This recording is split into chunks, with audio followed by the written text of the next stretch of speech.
ಇವತ್ತು ತಮ್ಮೆಲ್ಲರಿಗೂ ಗುರುತಿದ್ದ ಹಾಗೆ ಕರ್ನಾಟಕ ರಕ್ಷಣಾ ವೇದಿಕೆ ರಾಜ್ಯಾಧ್ಯಕ್ಷರಾದ ಸನ್ಮಾನ್ಯ ಶ್ರೀ ಟಿ ಎ ನಾರಾಯಣಗೌಡರ ನೇತೃತ್ವದಲ್ಲಿ ಹಮ್ಮಿಕೊಂಡಂತಹ ಕನ್ನಡ ನಾಮಫಲಕದ ಕಡ್ಡಾಯ ವಿಷಯವನ್ನಾಗಿ ನಾವು ಎಲ್ಲ ಬೆಂಗಳೂರಿನಲ್ಲಿ ದೊಡ್ಡ ಹೋರಾಟ, ಐತಿಹಾಸಿಕ ಹೋರಾಟವನ್ನು ಹಮ್ಮಿಕೊಂಡಿದ್ದಾಗಿತ್ತು. ಆ ಹೋರಾಟದಲ್ಲಿ ನಾವು ಇಡೀ ರಾಜ್ಯದ ಮೂಲೆ ಮೂಲೆಯಿಂದ ಕಾರ್ಯಕರ್ತರು ಬಂದಿದ್ರು, ಆ ಹೋರಾಟದಲ್ಲಿ ಪಾಲ್ಗೊಂಡಿದ್ರು. ಆದಾಗ್ಯೂ ಕೂಡ ಅಲ್ಲಿ ಸ್ವಲ್ಪ ಸಣ್ಣ ಪುಟ್ಟ ಘಟನೆಗಳು ಆಗುವ ಸಹಜ. ಅಂತ ಒಂದು ಸಂದರ್ಭದಲ್ಲಿ ಇವತ್ತು ಸರ್ಕಾರ ನಮ್ಮ ಹೋರಾಟಕ್ಕೆ ಮತ್ತು ಕನ್ನಡ ಪರ ಸಂಘಟನೆಗೆ ಹಕ್ಕು ತಿಕ್ಕುವಂತ ಕೆಲಸವಂತೂ ಮಾಡಿದ್ದು. ಆ ವಿಷಯದಲ್ಲಿ ಇವತ್ತು ಕನ್ನಡ ನಾಮಫಲಕ ಕಡ್ಡಾಯ ಅಂತ ಹೇಳಿ ಸರ್ಕಾರ ಪದೇ ಪದೇ ಆದೇಶ ಹೊರಡಿಸಿದ್ರು ಕೂಡ ಎಲ್ಲಿಯಾದ್ರೂ ಕೂಡ ವ್ಯಾಪಾರಸ್ಥರಾಗ್ಲಿ ಇನ್ನಿತರ ಎಲ್ಲ ನಾಮಫಲಕಗಳಲ್ಲಿ 60% ಏನು ಕನ್ನಡದ ಭಾಷೆ ಅಳವಡಿಸಬೇಕಾಗಿತ್ತು. ಯಾರು ಚಕಾರ ಇದು ಇಲ್ಲದೆ ತಮ್ಮ ವ್ಯಾಪಾರದ ಆಗ್ಲಿ ಅಥವಾ ಇನ್ನಿತರ ನಾಮಫಲಕಗಳಲ್ಲಿ ಇಂಗ್ಲಿಷ್ ಮತ್ತು ಇತರ ಭಾಷೆಗಳಿಗೆ ಬಹಳ ಮುಖ್ಯ ಕೊಟ್ಟಿದ್ರು. ಅದಕ್ಕಾಗಿ ಇವತ್ತು ಕರ್ನಾಟಕ ರಕ್ಷಣಾ ವೇದಿಕೆಯ ರಾಜ್ಯಾಧ್ಯಕ್ಷ ಟಿ ಎ ನಾರಾಯಣಗೌಡರ ನೇತೃತ್ವದಲ್ಲಿ ಒಂದು ಐತಿಹಾಸಿಕ ಹೋರಾಟ ಮಾಡಿ ಇಲ್ಲಿ ಕರ್ನಾಟಕದಲ್ಲಿ ಕನ್ನಡಿಗರ ಸಾರ್ವಭೌಮ, ಇಲ್ಲಿ ಕನ್ನಡ ಭಾಷೆಗೆ ಆದ್ಯತೆ ಸಿಗಬೇಕು, ಹೆಚ್ಚಿನ ರೀತಿಯಲ್ಲಿ ಕನ್ನಡ ಭಾಷೆಯಲ್ಲಿ ಮಾತಾಡುವಂತ ಆಗಬೇಕು ಮತ್ತು ನಾಮಫಲಕಗಳಲ್ಲಿ ಕಡ್ಡಾಯವಾಗಿ 60% ಏನಾದ್ರು ಅಳವಡಿಸಿಕೊಳ್ಳುವಂತ ಕೆಲಸ ಆಗಬೇಕಂತ ಹೇಳಿ ಒತ್ತಾಯಪೂರ್ವಕವಾಗಿ ನಾವು ಇವತ್ತು ಹೋರಾಟ ಮಾಡಿದ್ರಿಂದ ಇವತ್ತು ಕರ್ನಾಟಕ ರಕ್ಷಣಾ ವೇದಿಕೆಯ ಸನ್ಮಾನ್ಯ ಶ್ರೀ ಟಿ ಎ ನಾರಾಯಣಗೌಡ ಹೋರಾಟಕ್ಕೆ ಇವತ್ತು ಜಯ ಸಿಕ್ಕಿದೆ.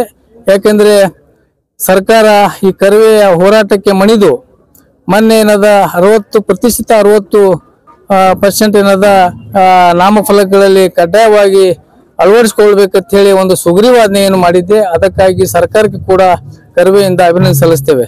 ಅದಕ್ಕಾಗಿ ಇವತ್ತು ಆ ಒಂದು ಹೋರಾಟದಲ್ಲಿ ಒಂದು ಸಣ್ಣ ಪುಟ್ಟ ಘಟನೆಗಳು ಆಗುವ ಸಹಜ.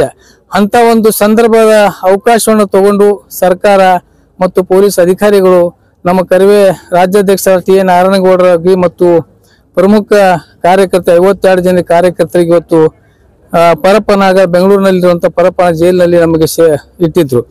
ಅದು ನಾವು ಕನ್ನಡಕ್ಕಾಗಿ, ಕನ್ನಡ ನಾಡಿಗಾಗಿ, ಈ ಜಲಕ್ಕಾಗಿ, ಭಾಷೆಗಾಗಿ ಯಾವತ್ತು ಇಂಥವು ವರ್ಷಗಟ್ಟಲೆ ಕೂಡ ನಮಗೆ ಜೈಲು ಶಿಕ್ಷೆ ಕೊಟ್ಟು ಕೂಡ ನಮಗೆ ಯಾವ ತರದ್ದು ನಾವು ಬಗ್ಗುವಂತ ಪರಿಸ್ಥಿತಿ ಅಥವಾ ಕುಗ್ಗುವಂತ ಪರಿಸ್ಥಿತಿ ಮಾಡೋದಿಲ್ಲ.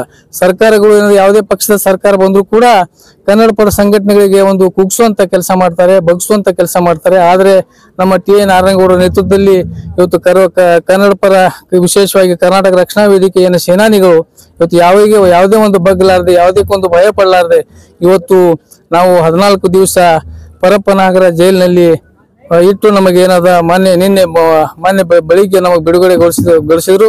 ಅದಕ್ಕಾಗಿ ಇಂಥ ಸಾಕಷ್ಟು ಯಾವುದೇ ಒಂದು ಭಯಕ್ಕೆ, ಯಾವುದೇ ಒಂದು ಅಂಜಿಲಾರದೆ ಇವತ್ತು ಜೈಲು ಶಿಕ್ಷೆ ಆಗ್ಲಿ ಅಥವಾ ಇನ್ನಿತರ 100 ಕೇಸ್ಗಳು ಇದ್ರು ಕೂಡ ಇವತ್ತು ಕರ್ನಾಟಕ ರಕ್ಷಣಾ ವೇದಿಕೆ ನಾರಾಯಣಗೌಡ ನೇತೃತ್ವದಲ್ಲಿ ಯಾವ ಕಾರ್ಯಕರ್ತರು ಹಿಂದೆ ಸರಿಯುವುದಿಲ್ಲ. ಈ ಕರ್ನಾಟಕದಲ್ಲಿ ಕನ್ನಡಿಗರ ಸಾರ್ವಭೌಮ, ಎಲ್ಲ ಭಾಷೆ, ನೆಲ ಮತ್ತು ಜಲಕ್ಕೆ ನಾವು ಯಾವತ್ತೂ ಕೂಡ ಭದ್ರಾಗಿರ್ತೇವೆ ಅಂತ ಈ ಸಂದರ್ಭ ಹೇಳಿಕ್ಕೆ ಇಚ್ಛೆ ಪಡ್ತೇನೆ. ನಾವು 14ನೇ ದಿವಸ ಬಂದ್ವಿ.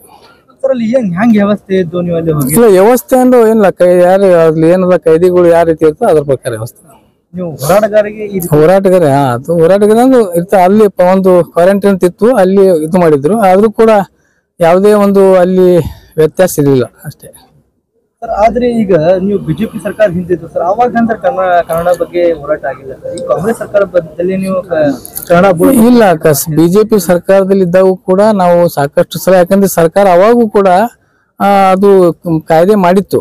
ಆದ್ರೆ ಅದು ಸುಗ್ರೀವಾಜ್ಞೆ ಮೂಲಕ ಯಾವ ಸರ್ಕಾರ ಕೂಡ ಇಂಪ್ಲಿಮೆಂಟ್ ಮಾಡಿದ್ದಿಲ್ಲ.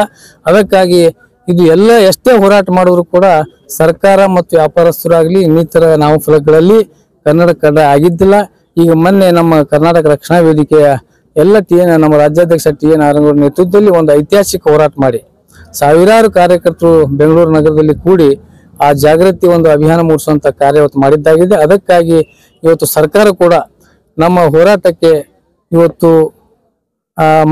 ಮಾನ್ಯತೆ ಕೊಟ್ಟು ತಕ್ಷಣವಾಗಿ ಸುಗ್ರೀವಾಜ್ಞೆ ಕೂಡ ಜಾರಿ ಮಾಡಿದೆ. ಅದಕ್ಕಾಗಿ ಸರ್ಕಾರಕ್ಕೆ ಕೂಡ ನಾನು ಅಭಿನಂದನೆ ಸಲ್ಲಿಸ್ತಾ ಇದ್ದೇನೆ.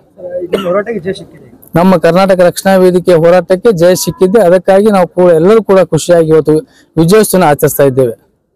ಅದ್ರ ಜೊತೆಗೆ ಇವತ್ತು ನನ್ನ ಕರ್ನಾಟಕ ರಕ್ಷಣಾ ವೇದಿಕೆಯ ಎಲ್ಲ ಪದಾಧಿಕಾರಿಗಳು, ಕಾರ್ಯಕರ್ತರು ಮತ್ತು ವಿಶೇಷವಾಗಿ ವಿವಿಧ ಸಂಘಟನೆಗಳ ಮುಖಂಡರುಗಳು ಮತ್ತು ನನ್ನ ಕನ್ನಡದ ಅಭಿಮಾನಿಗಳು ಕೂಡ ಇವತ್ತು ಬಂದು ವಿಜಯಪುರ ರೈಲ್ವೆ ನಿಲ್ದಾಣದಲ್ಲಿ ಬಂದು ಇವತ್ತು ಭವ್ಯವಾದಂತ ಏನು ಸ್ವಾಗತ ಮಾಡಿದ್ದಾರೆ. ಅದಕ್ಕಾಗಿ ತಮ್ಮೆಲ್ಲರಿಗೂ ನನ್ನ ಕರೆವೆಯಿಂದ ವಿಶೇಷವಾಗಿ ಕರ್ನಾಟಕ ರಕ್ಷಣಾ ವೇದಿಕೆ ರಾಜ್ಯಾಧ್ಯಕ್ಷರ ಪರವಾಗಿ ನಮ್ಮೆಲ್ಲರ ಪರವಾಗಿ ಅವರಿಗೂ ಕೂಡ ನಾನು ಅಭಿನಂದನೆ ಸಲ್ಲಿಸ್ತಾ ಇದ್ದೀನಿ. और नए न्यूज़ों के लिए देखते रहिए अपना चैनल TV22 न्यूज़। लाइक करें, शेयर करें, सब्सक्राइब करें और बेल आइकन बटन दबाना ना भूलें।